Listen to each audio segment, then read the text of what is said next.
하나님 말씀 보겠습니다. 신약 성경, 개역 성경으로 보겠습니다. 요한계시록 21장 22절입니다. 22절입니다. 21장 22절 말씀 보겠습니다.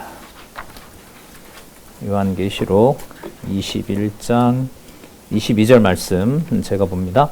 성 안의 성전을 내가 보지 못하였으니 이는 주 하나님 곧 전능하신 이와 및 어린 양이 그 성전이심이라. 한 절만 먼저 보도록 하겠습니다. 우리 교재는 성경 강론 18권이죠. 9840쪽에 보시면 핵심 개념으로 하나님의 말씀임을 확증해주는 중요한 요약이 되어 있고요. 그 말씀은 성경 본래 기록 목적인 하나님 여호와의 계시, 존재와 속성과 그의 사역. 사역은 조금 전에 우리 송장로님 통해서 들었지만 땅에서 하는 사역인데 누가복음에 나오는 중요한 개념이 있죠. 무슨 나라? 하나님 나라. 땅에서 아주 구체적으로 하는데 누가복음을 통해서 누가를 통해서 기록하게 한 그 기자들을 통해서 감동하신 주어는 예수잖아요. 예수께서 누가를 통하여 기록하도록 한 그 말씀은 바로 하늘 나라입니다. 하나님 나라인 거죠. 마태복음은 하늘 나라라고 나오고요. 그래서 하나님 나라, 그 하나님 나라의 사역은 이 땅에서 하지만 하늘에 속한 사역인 거고요. 그걸 아까 누가복음의 요한복음의 중요한 구절 찾아주셨는데 예수님이 입으로 분명히 말씀하시죠. 내 나라는 그러니까 그러므로예요. 그러므로 요한복음에서 내 나라는 이 나라 여기에 속한 것이 아니다. 이렇게 확정하시면서 하늘에 속한 나라. 분리되는 게 아니죠. 그 영원한 우리 언약 성취 섭리도 보면 영원적 언약 성취의 천국이 영원 천국이 모든 일거수일투족 창조 순간부터 심판 때까지 모두 여호와 계시 사건임을 이 도표에서 확인을 할 수가 있습니다. 자, 계속해서 이어가도록 하겠습니다. 우리 잠시 결론 보면은요. 지금 이제 마지막 부분인데 계시 내용으로 보면 마지막이에요. 22장 6절에서부터 21절은 이 기록한 하나님의 말씀, 요한계시록을 포함한 하나님의 말씀에 대한 것을 총체적으로 이건 문자로 기록했지만 아까 우리 요한계시록 내용 연구반에서 봤죠. 내가 인을 떼지 않으면, 내가 열지 않으면 히브리어로 보면 히브리어는 이렇게 모음이 있거든요. 원래 모음은 없어요. 나중에 이제 모음을 붙여서 발음을 만들었는데 1.1획이라도 하는 말씀 들어보셨죠? 점 하나도 뭐 할 수 없어요? 모른다는 거예요. 그 말은 뭐냐면 점 하나도 못 붙인다는 거예요. 전부 자음으로 기록했어요, 원래는. 그러다 보니 히브리 사람들에게 하나님께서 어떤 계시를 줬느냐에 따라서 자음만 보면 여러분 동일한 게 많죠. 제가 말씀드려 볼까요? 히읗, 니은, 니은. 제가 뭘 생각하고 했을까요? 잘하시네요. 근데 그게 하나님만 되는 게 아니죠. 모든 모음을 다 붙일 수가 있는 거예요. 자, 인을 떼신다라고 하는 능력이 그리스도에게 있다는 것은요, 말 한마디조차도 하나님께로 향하는 진리를 그리스도가 안 떼면 불가능해요. 이게 여러분 모든 성경은 하나님의 감동으로 기록된 것으로 그게 가지는 엄청난 신적인 권위예요. 한글을 읽는다고 그게 이해되는 게 아니죠. 그리스도께서 반드시 인을 떼셔야 돼요. 그리고 기록하라고 했을 땐 허락하는 거고요. 인봉하라라고 할 때는 알려주지 않겠다는 거죠. 때가 되면 알려줘요. 그래서 요한계시록은요. 앞부분은 인봉을 떼지 못해서 엉엉 우는 사도가 나오고요. 뒷부분에 가서는 인봉을 다 열어요. 이제 다 성취되니까. 그래서 여러분 계시 내용의 성취는 사실상 22장 5절에서 끝납니다. 22장 6절부터 마지막 절까지는 기록한 이 말씀의 권위가 얼마나 무서운 말씀 나오죠. 더하면 저주 더한다. 빼면 생명책에서 지운다. 이게 가지는 하나님의 말씀이에요. 그래서 제가 이제 화요강좌하면서 말씀을 드렸잖아요. 우리가 공부하러 온 게 아니고 하나님의 말씀의 능력이 여러분들을 이끌어서 이 자리에 함께 하게 해주신 거예요. 그러니까 존귀와 영광과 찬양과 권세를 돌릴 수밖에 없는 거예요. 어떤 특정한 방식으로 하는 게 아니란 말이죠. 전쟁 중에는 무슨 상황으로? 포탄이 떨어지는 것 속에서 교회가 이번에 전쟁 상황에 그 선교사들 얘기 들으면 뭐 무지막지하게 뭐 현지인들은 기독교인이라면 더 안 도와주죠. 너네들 때문에 일어났다고 핑계를 돌리죠. 그 상황에 포탄 소리 속에 죽어가는 그 사역지에서 빠져나오지 못한 선교사들이 바로 승리로 하나님의 말씀으로 잡아주고 있는 상황이죠. 우리 그 요한계시록을 통해서 이미 다 살펴봤었죠. 자, 그래서 이 부분 되게 중요하죠. 21장 22절에서부터 22장 5절까지 현재 이미 있었고 지금 되어지는 일과 장차 될 일에 대한 성취 내용들이 구약에 있는 구약부터 시작해서 마태복음부터 복음서까지 그리고 복음서에서 요한계시록 앞부분 유다서까지 기록된 모든 보여주셨던 언어들이 총동원이 되면서 교회는 반드시 승리하는 하나님의 계시의 영광의 실체다. 이 땅에서 가장 아름다운 이름 교회다. 그걸 알려주는 내용을 우리가 마지막 부분 보신다고 보면 돼요. 자, 22장 1절 제가 아까 읽었는데 거기 첫 마디부터 의미가 있어요. 성 안에 뭐가 있죠? 성 안에 성전이 있어요. 그러니까 예루살렘 성과 예루살렘이라는 도시 안에 성전이 있었는데 진짜 하늘에 준비한 새하늘과 새 땅에는 성과 성전이 분리되지 않아요. 그래서 베드로후서 2장 7절이죠. 우리를 그리스도의 구속의 능력으로 왕같은 그렇죠. 왕같은 제사장, 왕노릇하게 하는데 동시에 누가 되죠? 제사장이 돼요. 이게 성도가 가지는 제사장 된다는 말은 성전이 있어야 되는 거고 제물이 있어야 되잖아요. 그러면 성전과 제물은 그리스도 몸이셨고 죽으시는 아까 우리 장로님 설명하셨던 제물이었죠. 예, 엄청나게 슬퍼요. 마태복음에 예수님 죽음을 읽어보면 눈물이 나요. 침 뱉고 후려치고 능멸하고 두 강도가 욕을 하고 그래요. 진짜 나를 위해서 죽으신다는 게 온몸으로 들어옵니다. 마가복음은 조금 덜해요. 그 엘리 엘리 라마 사박다에 아까 장로님 소개하신 구절이 그 맥락으로 보면 덜 슬퍼져요. 마가복음에 가면. 누가복음은 십자가에서도 일을 하세요. 예루살렘 멸망한다. 날 위해 울지 마라. 그리고 강도라도 그냥 보내버려요. 대속주이시기 때문에. 아무것도 하는 정도가 아니죠. 평생을 살다가 강도로 죽어 마땅한 자를 그냥 낙원으로 보내버려요. 그리고 아까 장로님 잘 말씀해 주셨는데 누가복음 읽어보면 슬픈 게 없어요. 뭐 눈물 흘리고 이런 게 없어요. 하나님께로 가는 방법이 십자가에 죽으시는 거예요. 그래서 아까 소개했던 17장 이후에 보면 예수님이 죽는다는 말을 안 하고요. 다른 말로 쓰세요. 영광 받을 때가 되었사오니 아버지 이렇게 얘기합니다. 그리고 부활 후에 베드로에게 너 사랑하느냐라고 3번 묻잖아요. 그리고 베드로의 미래를 약속하시죠. 너 늙어서는 너 원하는 대로 못 죽는다. 사람들이 와서 너를 잡아가게 되고 너가 이렇게 죽을 것이다라고 얘기를 해요. 베드로는 그게 좀 속이 상했는지 자기만 당하는지 좀 그렇게 했는지 요한 쟤는 어떻게 되는데요? 물어보잖아요. 그러니까 예수님이 뭐라 그래요? 뭐 나를 이래 그래 신경 쓰냐. 너 일만 그렇게 해. 그리고 성경의 주석이 이렇게 나오죠.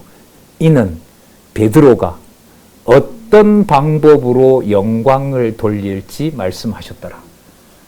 이게 여러분 요한계시록 내용이잖아요. 죽는 것과 하나님께 영광이 된다는 언어 표현을 넘어서는 거죠. 저는 이게 너무너무 사실 자유로웠어요. 제가 인문학을 진짜 적성에 맞게 좋아하잖아요. 특히 역사 같은 것도 너무 좋아했죠. 지식의 축적이니까 좋아하는 거죠. 남들 모르는 거. 근데 그게 본질은 아니었잖아요. 이제 문제는 제 논문 주제이기도 한데 왜 인류에게 반드시 악이 있어야 되냐? 왜 한 몇 천만만 죽이지? 한 몇만, 몇 천만 죽이면 될 텐데 왜 꼭 600만이라는 걸 죽여야 되고 그 인원이 죽어야 하나님 살아계신 것이 증명이 되는가? 왜 그냥 놔둬도 될 그리스도의 가정에게 이러한 희생과 고통이 따라야 되냐? 이건 풀 수가 없어요, 이걸. 어떻게 설명을 하겠어요? 예. 이게 뭐 몇 구절을 가지고 될 수 없는 거란 말이죠. 예. 그 모든 것들이 성경 말씀의 권위에 의해서 해소가 되지 않으면 안 된다는 거죠.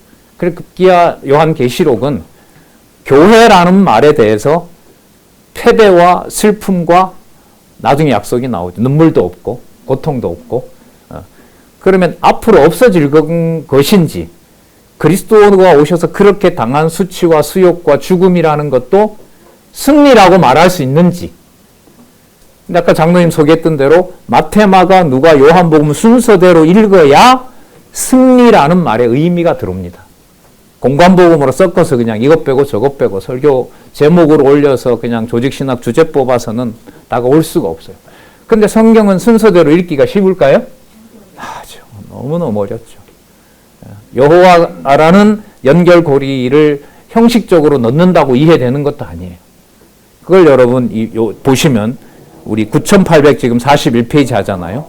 1페이지부터 마지막 9882페이지까지 이어놓은 이유가 그 연결고리는 바로 오직 그 이름 누구에게?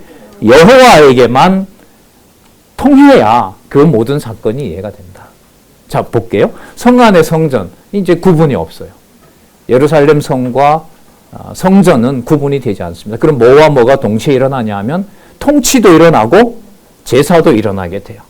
그 제사는 자신이 제물이 되고 자신이 성전이 되시고 당신이 제사장 되신 그리스도의 세 가지 직임을 떨쳐버릴 수가 없어요.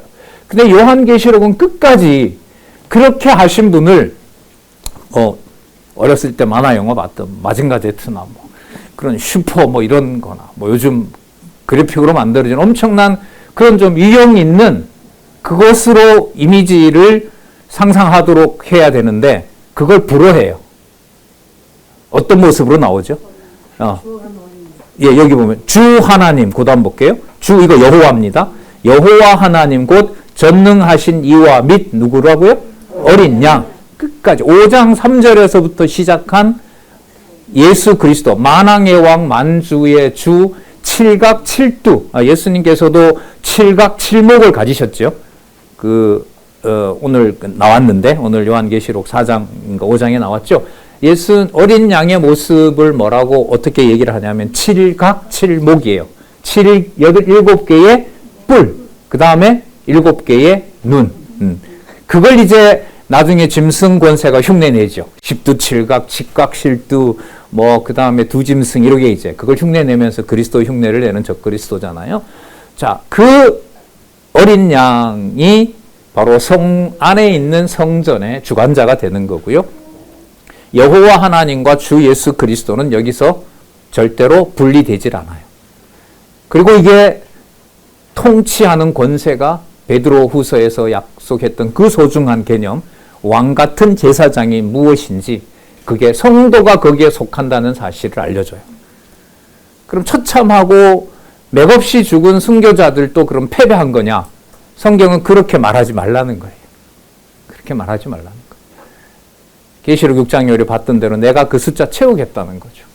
그리고 지금 성 안에 있는 성 여기에서는 그들이 죽음의 권세로부터 부활할 것이고 그리스도와 더불어 이 나라를 통치할 것이고 그리고 아버지가 만족한 제사를 드리는 하나님이 만족한 제사를 받으시는 여러분 제사는 반드시 무슨 죄로 완결이 됐을 때 하나님이 기뻐하는 제사가 되죠? 굉장히 중요하죠. 화목제. 그래서 고린도서에 보면 화목제물 되신다는 거죠. 화목제는 하나님 여호와가 받아주셨기 때문에 감사제라고 그래요. 예, 은혜를 계속해서 받아주세요라고 하는 서원이 있기 때문에 서원제라고도 얘기를 해요. 그 다음에 하나님께서 은혜를 우리에게 베풀어 주시는 거기 때문에 수훈제라고도 얘기해요. 그래서 이 모든 제사는 바로 화목제로 완성이 됐을 때 하나님 기뻐하시는 제사가 돼요. 그래서 자기 몸을 불사름에 내어줘도 아가페가 함께 하지 않는 것은 나오죠? Nothing. 아무것도 아니다라고 하시는 거예요. 예. 자, 여호와 하나님고 전능하신 이와 어린 양이 그 성전이심이라. 자, 소개합니다. 23절에 보면 성전을 소개하는 게 아니고요. 뭘 소개합니까? 성을 소개합니다. 통치하는 곳이에요. 이건 전부 여러분 참고로요. 여러분 오늘 마치시고 시간상 저는 하지 않겠습니다. 창세기 2장에 에덴 동산을 만드신 것을 보면 그 에덴 동산 안에 성과 성전이 같이 나옵니다.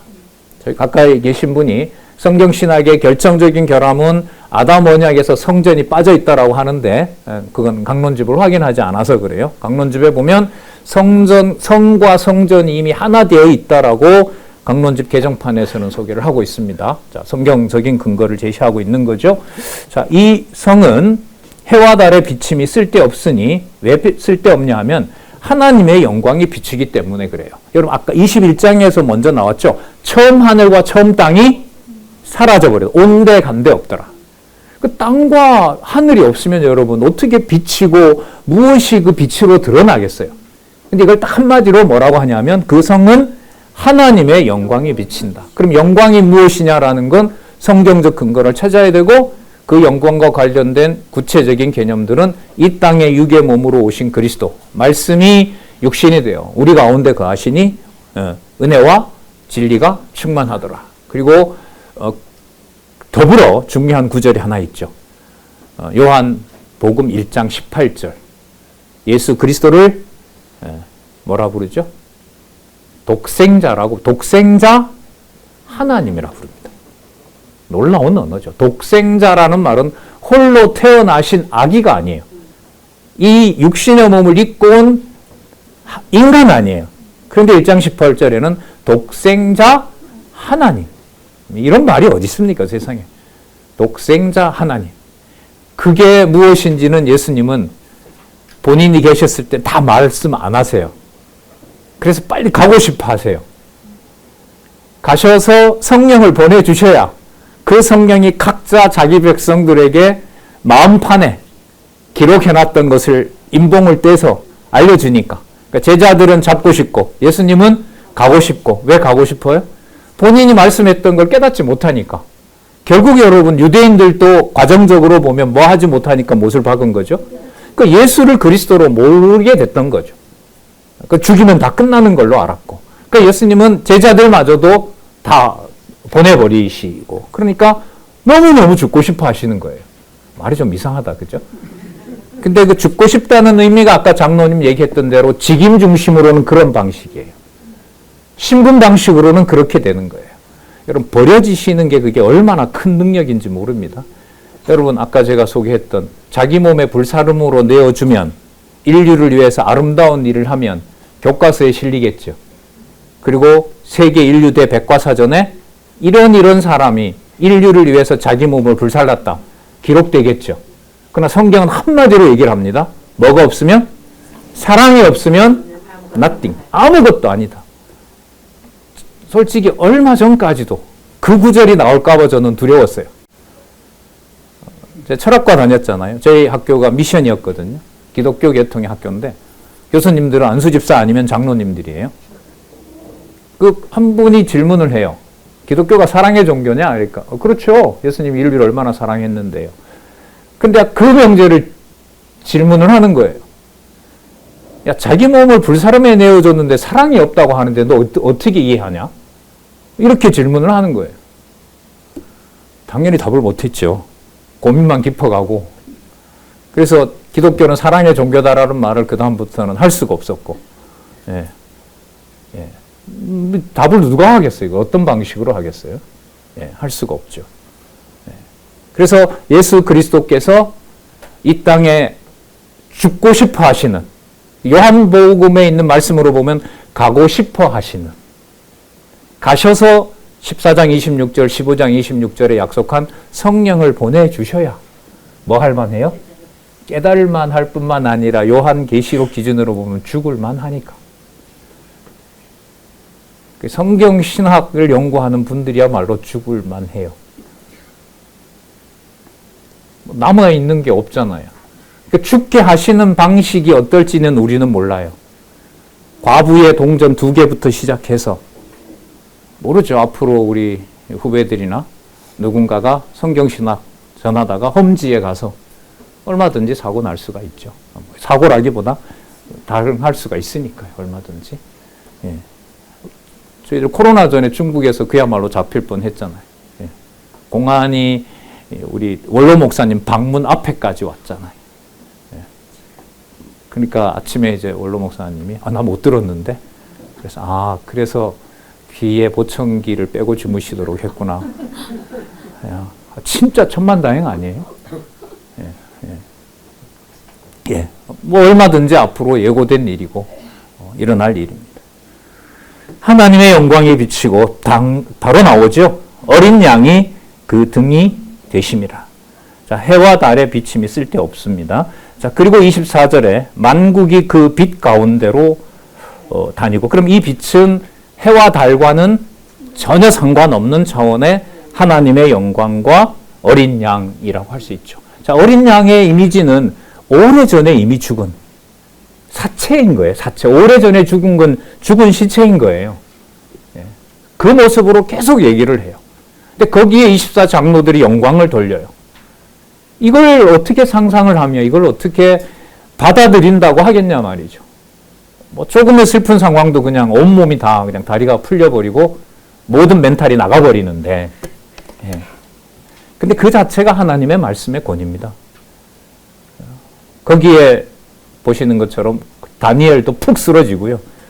노인 80 넘은 성경의 전문가고 바벨론의 흥망성쇠를 봤던 다니엘도 인봉을 닫아버리니까 거기서 그냥 슬퍼서 엉엉 울니다. 그리고 인봉을 열어줬어요. 보여주니 그 다음에 너무 끔찍해서 기절해버립니다. 사도 요한도 그러죠. 그리고 말씀하는 자가 하나님인 줄 알고 거기서 엎드리려고 하니까 그 다음 나오죠. 엎드리지 말라고 하고. 빛 가운데로 다니고 땅의 왕들이 자기 영광을 가지고 그리로 들어오리라. 각자에게 맡기셨던 왕 같은 제사장의 권위를, 이들은 부활한 자들이겠죠. 생명부활, 만국의 왕 같은 제사장이니까 그 나라를 가지고 온다는 말은 여러분 큰 나라만 말할까요? 가정교회도 들어갈까요? 그러니까 가정교회 개념이 여러분 통치국가 개념이에요. 에덴교회가 그랬고요. 에덴 동산교회가 그랬고, 통치구조가 무너지죠. 아담이 다스리고 하와가 여호와를 경외하는 가정의 국가여야 되는데 그 시스템이 붕괴돼 버리잖아요. 근데 이걸 지금 여기서 회복하신다고 보면 됩니다. 그러니까 만국은 모든 하나님의 백성들이 모든 영광의 결실인 제가 이렇게 주신 달란트를, 예수님 비유처럼 주신 달란트를 이렇게 남겼습니다. 그게 재물을 계산하는 방식이 아니라 계시록에서는 무슨 개념으로? 만국을 통치한, 모든 왕들이 자기 나라를 잘 통치한 것으로. 이미 가 있는 24장로들은 이거 우리 거 아니라고 면류관 던져버리고 거룩하다 거룩하다 라고 찬양하는 내용, 오늘 우리 연구반 시간에 배웠죠. 자, 땅의 왕들이 자기 영광을 가지고 그리로 돌아오리다. 자, 그 다음 성문 소개합니다. 자, 여러분 여기서 성 안에 성전이니까 이 성을 소개하면서 이게 성전하고 분리가 될까요? 안 될까요? 안 됩니다. 설명이 이런 건데 이게 결국 분리가 되질 않는다는 거예요. 여호와 하나님과 주 예수 그리스도와 만국의 영광스러운 통치를 여호와께 드리려 준비해 놓은 자들이나 성도들이겠죠. 이들도 동시에 뭐가 되냐 하면 왕 같은 제사장이 되니까. 그러니까요, 가정교회의 비밀이 하나 있어요. 이 세상과 비교할 수 없는 엄청난 권력 관계가 드러납니다. 제가 보고 경험한 바로는 교회 다니지 말라고 아버지가 시작한 매질로 신앙을 지켰던 시골의 선배들도 있고요. 얼마 전에 들었던 강의를 들었죠. 우리나라 유명한 미래학자, 저기 전라남도 해남 출신인가요? 그분인데 거기는 자기 친구가 아버지의 낫에 죽었습니다. 주일날 그물 안 깁고 교회 갔다고. 그런 이야기 뭐 거기에만 있겠습니까? 얼마나 많은 감당할 수 없는 일들이 많는데요. 근데 그 모든 관계가 무슨 관계냐? 서로 지배하고 지배 벗어나려고 하는 관계예요. 그 지배의 정점에 왕 같은 제사장이 숨어 있는 거예요. 그리고 그 왕은 누구냐 하면 어린 양, 만왕의 왕, 만주의 주가 되세요. 만왕의 왕주의 주인데 어떤 모습으로 유지가 되느냐? 계시록 5장 3절부터인가 6절부터 오래전에 죽은, 이미 목숨이 끝나버린, 그런데 그걸 요한계시록의 이 성경 신학의 제목은 패배가 아니라 교회의 승리. 저 산천 진짜 죄송한데 전 이런 게 어려워요. 논리적으로 명쾌하면 너무너무 좋은데 이제 그 다음이 문제예요. 이해가 됐으니 더 깊이 읽고 싶잖아요. 그 다음부터는 이제 언어의 한계가 도달해요. 언어의 의미를 배우려고 수억을 들였는데 제가 언어가 연결이 되질 않아요. 연결이 되지 않는다는 말은 마디마디가 다 끊어지는 거죠. 그래서 성경의 논리적 통일성, 그리고 이 놀라운 하나님의 역사는 어디에도 없던 성경의 순서를 1페이지부터 마지막까지 끊지 않았다는 것. 그걸 여러분 지금 보고 계시잖아요. 9841. 자, 그 다음 또 볼게요. 성문들을 낮에 도무지 닫지 아니하니라. 아까 빛이 없고 낮이니까 성문을 닫지 않는다는 말은 뭐가 없다는 거죠? 밤이 없다는 거죠. 요한복음에 나온 말씀이죠. 낮에 있을 때는, 내가 있을 때는 슬퍼할 필요도 없다. 두려워하지도 말라. 라고 말씀을 하시는 거고요. 닫지 아니하리니 그 다음에 답이 나오네요. 거기는 뭐가 없음이라? 여러분 여기서 엄청난 여러분 일이 시작되는데, 하나님께서 1장 5절을 보면 낮과 밤을 만드시고 저녁이 되고 아침이 되니 이는 첫째 날이리나. 여러분 이 구절이 없어지는 거예요. 뭐가 없으니까? 예, 저녁이 되고 아침이 되고라는 말은 뭐와 뭐가 교차하는 거예요? 예, 밤과 낮이 교차하잖아요. 근데 뭐가 없어져 버렸어요? 밤이 없어져 버렸어요. 그러니까 첫째 날이라는 개념을 완성시켜 버린 거예요. 그럼 이거에 뭐하고 맞아떨어지죠? 처음 하늘과 처음 땅. 그럼 처음 하늘과 처음 땅은 어떻게 돼요? 저녁이 되며 아침이 되니 첫째 날인데 그 날 개념을 없애버린 거예요. 이 정도를 가지고 욤을 연구해야 되는데, 욤이라는 게 데이거든요. 이 비밀을 모르면 성경 신학에서 사용하는 또 그 개념들의 성경 중심적인 해석이 없으면 될 수가 없어요. 그러니까 어젯밤 잘 못 주무셨죠. 요즘 너무 우셔서. 우리 어른들 많이.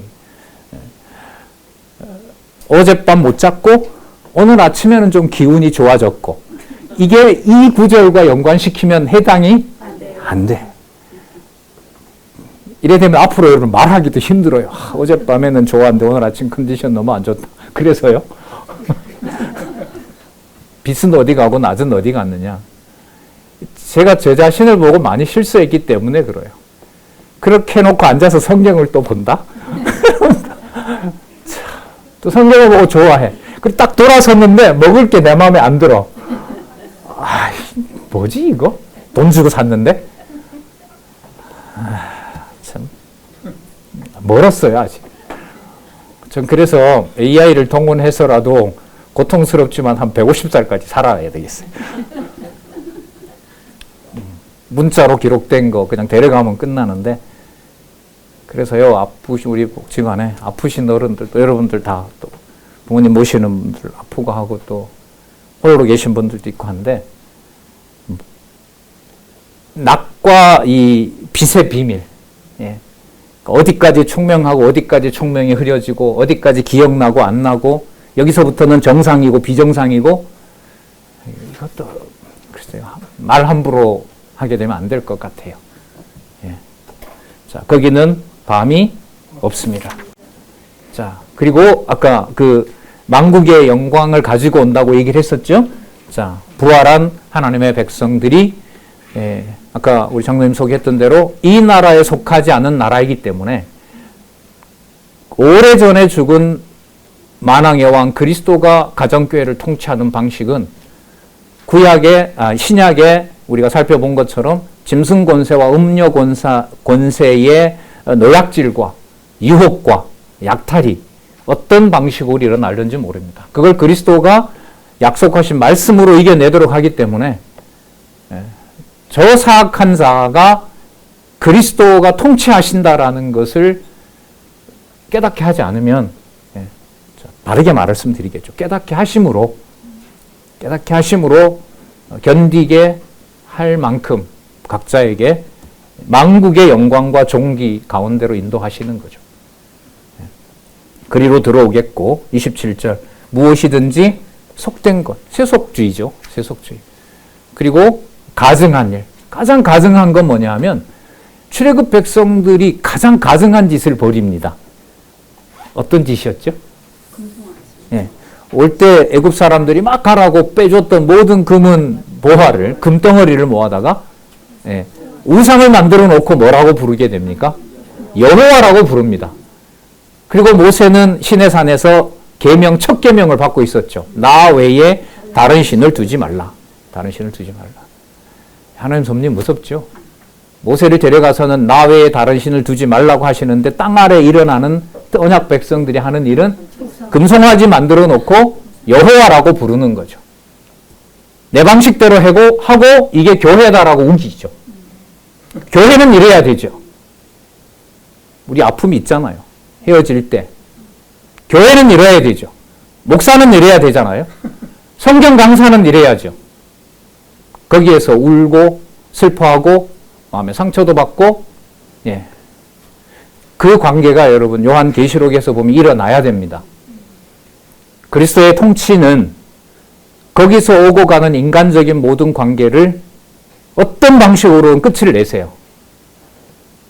큰 스케일로 보면 처음 하늘과 처음 땅을 없앱니다. 밤과 낮이 교체되는 것 자체를 다 없애주는 대안을 가지고 해주세요. 낮으로 그리고 빛으로. 자, 가증한 일, 또 거짓말. 거짓말은 성경 변조. 사단처럼 말씀을 인용해서 예수님을 유혹하죠. 그래서 우리 살펴봤잖아요. 제일 마지막에 유황불의 최후 심판을 받는 것들이 뭐죠? 거짓 선지자. 그래서 여러분 요한계시록 22장 6절부터는 그 말씀이 나오는 겁니다. 건들면 그 즉시 사망이다. 그 즉시 심판받는다라고 알려주고 있습니다. 그러니까 어떤 모임이나 우리도 공부 모임 많잖아요. 저도 숱하게 이렇게 또 가르치고 거기에서 성경을 펴서 자음과 모음으로 한 언어가 시작할 때 그때부터 작동하는 하나님의 말씀의 권위는 무섭고 떨리는 거죠. 이런 면에서 보면. 자, 결코 그리로 들어오지 못하되 또 확인합니다. 오직 어린 양의 무엇에? 생명체계. 어린 양의 생명체계 방식이 복음서에 나타난 직분, 식임, 사역, 신분이 다 모여 있다고 보시면 돼요. 아까 장로님 너무 소개를 잘해 주셨는데 오늘 제가 말씀드릴 수 있는 어린 양의 모습은 마태복음에도 나오고 곧 죽음과 관련되는 거니까 마가복음에도 나오고 누가복음에도 나오고 요한복음에도 나오는데 요한복음에 가니 슬픈 게 안 나오더라. 맞아요. 안 나옵니다. 그 말은 슬퍼하지 마라. 요한계시록을 연관시키면 무슨 장면이니까? 승리하는 거니까. 예수님 돌아가실 때 그러잖아요. 아까 소개했던 17장에 보면 요한복음 17장에 아버지요. 제가 이 땅에서 제게 주신 하나님의 백성들을 영화롭게 하였고 영화롭게 하였사오니 이제는 제 영광을 받아주시옵소서. 아버지께서 뭐라고 응답하시죠? 맞다. 그 영광을 내가 줬고 앞으로도 내가 그 영광을 줄 것이다. 그게 바로 예수님이 죽으시는 것하고 바로 연결이 되거든요. 18장에 가면 가룟 유다가 배신하는 일로 시작이 되니까 그걸 다 영광으로 얘기를 합니다. 바로 어린 양의 생명책이라고 하는 것은 그리 멀리 있는 게 아니고요. 기록한 하나님의 말씀의 그 순서대로 어린 양을 통해서 성취했던 마태복음 1장 1절부터 우리는 이제 단락을 나누었죠. 사도행전 1장 12절까지, 11절까지. 이 지상에 계셔서 그리스도를 통해서 이루어진 바로 생명책의 내용이 무엇인지. 생명책은 여러분 법이라고 보시면 돼요. 그리스도가 세워놓은, 내가 폐하러 온 것이 아니라 완성하러 오셨다고 했던 그 법을 본인이 있으면서 다 집행하신 거예요. 그 법은 헤롯이 건들거나 빌라도가 건들 그럴 법이 아니에요. 손댔다가 그냥 바로 문둥병이 걸려버리는 바로 그런 하나님 말씀의 권위가 있잖아요. 오직 어린 양의 생명책에 기록된 자들이라. 법으로 확인해주는. 그렇잖아요. 여러분 우리나라 아기가 태어나자마자 걔는 몰라요. 10대가 될 때까지도 몰라요. 그냥 엄마 아빠가 보내주니까 유치원 가고 학원 가는 거지. 하지만 대한민국 헌법 1조 2항은 모든 주권은 국민으로 나온다는 게 태어나는 아기에게부터 적용이 되는 거예요. 그게 법입니다. 법이에요. 국가법도 그런데 어린 양의 생명책에 보증해주는 하나님의 나라, 하나님의 백성. 그래도 그렇지. 그렇게 생명책에 기록해놓고 저렇게 왜 처참하고 슬프게 꼭 하셔야만 되지? 이건 못 풉니다. 믿음 주신 만큼 깨닫고 사는 거지. 그런 의미에서 함부로 어떤 인간적인 도덕적 교훈으로 갈 성경 구절은 저는 없다고 봐요. 그런데 하다 보면 논리에 힘이 실리고 하다 보면 강요하죠. 설득하려고 하잖아요. 자, 말씀의 권위가 우리를 인도해 주셔야겠죠. 자, 계속 또가 나오죠. 자, 생명책에 기록된 자일 뿐이라. 그러면 만국에 많은 하나님의 왕 같은 제사장들이 왔고, 그들에게 거짓된 것은 하나도 없고, 그걸 어린 양의 생명책이 보증을 하고, 궁금하시죠? 그리고 이게 지금 성과 성전인 구분되지 않고, 자, 또 저가는 앞으로 멀리 좀 가야 돼요. 21장 9절에 나오는 7 대접을 가진 천사 중 하나입니다. 7 대접을 가진 천사니까요. 무섭죠. 7 대접이 전부 재앙이었으니까. 그 천사가 지금 얘기를 하는 거예요. 또 저가 수정같이 맑은 생명수 강을 내게 보이리니. 이건 여러분 창세기 2장 꼭 참조하시기 바랍니다. 네. 수정같이 맑은 생명수 강을 내게 보이니 거기는 강과 보석이 구분되지 않아요. 정금과 에메랄드와 그 다음에 강을 똑같이 그냥 하나로 만들어 놓고 있습니다. 에덴 동산의 모습이죠. 내게 보이니 자, 또 설명합니다. 하나님과 및 어린 양의 보좌로부터 나서 길 가운데로 흐르더라. 이게 창세기에 나타난 모습이고요. 가우에 또 뭐가 있냐면 강 좌우에 생명나무가 있고요. 12가지 실과를 맺히되 그걸 창세기에서는 생명과로 설명을 하고 있죠. 달마다 그 실과를 맺히고 그 다음 볼까요? 그 나무 잎사귀들은 만국을 소성하기 위하여 있더라. 여러분 이 소성한다는 말이 여러분 테라피라는 말 아세요? 치료하는 거 있잖아요. 이렇게 식물 테라피 이런 거 있잖아요. 이렇게 피부나 이런 걸 관리해주는 소성의 어원이 여러분 테라피아입니다. 테라파이아. 그러니까 만물을 잎사귀가 하는 일이 뭐냐 하면은 만물을 치료하는 거죠. 치료하는. 그러니까 눈물도 없고 뭐도 없고 이런 것들을 생명 강에 생명 나무가 생명 과일이 그 다음에 잎사귀가 이 표현들도요. 여기 뒤에 보면 설명하고 있죠. 테라피아, 치료, 봉사. 자, 설명 볼게요. 요한은 생명나무 잎사귀들이 천국에 거하는 백성의 뭘 위하여? 건강. 이 건강은 영적인 건강이겠죠. 영적인 건강, 영혼의 그 소생함을 위해서 주시는 거죠. 곧 뭘까요? 말씀. 하나님의 말씀. 생명책, 생명의 말씀. 하나님의 말씀이라고 보면 되죠. 이것도 찾아보니까요. 구약 성경의 직접 구절 그대로 인용이에요, 이게. 에스겔 47장 7절 12절에 가면 잎사귀가 치료한다라는 말씀이 있어요. 기억나시죠? 에스겔 40장부터 47장까지는 어디에서 있는 환상? 하늘에 있는. 성전의 크기는 솔로몬 성전의 5배. 그리고 이미 사라졌다고 했던 12지파가 다시 등장해서 성과 성전을 중간에 놓고 그 강론지 그림 다 나옵니다.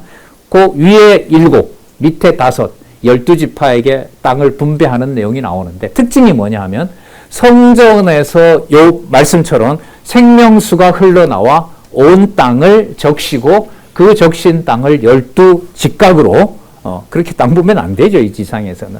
직각으로 뭐 할 수도 있겠지만 그렇게 해서 분배된 12지파에게 분배되는 땅이 나오죠. 당연하죠. 그 말씀의 성취인 거고요. 그리스도께서 모르실 리가 없으시겠죠. 그 모든 말씀들을 지금 여기서 성취하고 있고 요한계시록 시작할 때 내가 내 사자들에게 주어 이것을 이루게 하려고 이걸 기록하게 하는 것이다. 그래서 22장 6절 이후에 가면 따라서 이걸 건들지 마라. 그리고 듣고 읽고 지키는 자들에게는 복이 있을지어다. 그 1장 3절에 벌써 나왔죠. 그 말씀이 요한계시록 마지막에 또 한 번 확인이 됩니다. 그때는 요한계시록 22장에 읽고 듣고 지키는 자들에게 복이 있을지어다는 요한계시록에만 해당되는 게 아니고 창세기에부터 전체다. 시작할 때는 요한계시록 앞에 있었으니까 요한계시록이지만 22장 6절 이후는 성경 전체. 근데 그걸 여러분 성경신학은 기자에 매이지 않고 오경을 파괴하고 복음서 4개가 아니라 복음서를 사도행전에다가 붙이고 성경의 저자는 유일하게 하나님이다라는 걸 확증해 준 게 여러분 성경 개론으로 시작하는 성경 읽기입니다. 하나님 말씀으로 읽는 거. 그래서 뭐 입만 열면 어디 가서든 요즘 뭐 교도소에 가거나 뭐 어디에 가거나 어제도 그 네팔에서 온 그 청년 만나서 당신 20대 후반이고 자기가 자기 스스로 굉장히 똑똑하다 그래요. 어느 정도로 똑똑하냐 그랬더니 시험이 3일 전이라도 답안지 작성해서 놓고 보면 눈에 다 들어온대요. 진짜니까 진짜래요.